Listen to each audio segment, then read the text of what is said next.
Hi, my name's James Smith.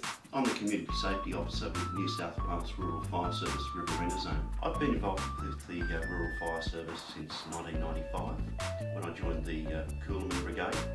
And that was a rural brigade. We took care of grass fires and house fires. Initially, I was just a volunteer, like so many of the others that we have throughout the state, who was just assisting to protect their local community. Then in 2004, I had the opportunity to join the staff of the Rural Fire Service. Since that time, I've taken on the role of Community Safety Officer.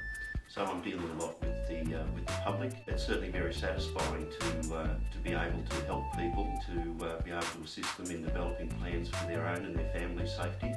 And it's been a very rewarding part of my career.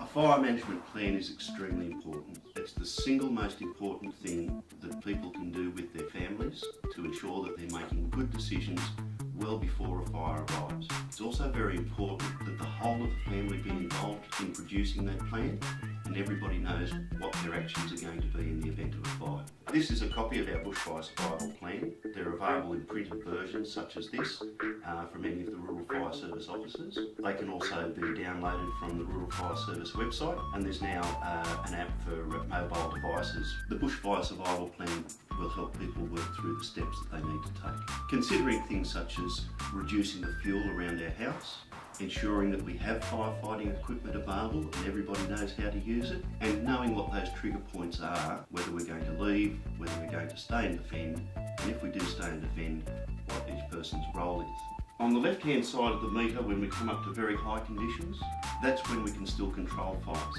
Once we go over that into the severe, extreme and even catastrophic sections, any bushfire is going to be extremely difficult to control. And that's when people need to have a plan in place and they need to have decided whether they're going to stay and defend their property or whether they're going to leave early and go to a safer place. The other sorts of fire plans that people need to consider is what happens in the event of a fire within the home. Generally they'll occur in areas such as the kitchen as a result of cooking, or in lounge rooms as a result of people using heaters and so forth. And also you do get fires from faulty electrical equipment as well. We encourage people to fit smoke alarms to their homes. These should be tested monthly and the batteries changed at least once every 12 months. One item I'd have to rescue in the event of evacuating my house would have to be my dog Lily. The most important advice for people living in high risk areas for bushfires is to have a bushfire survival plan.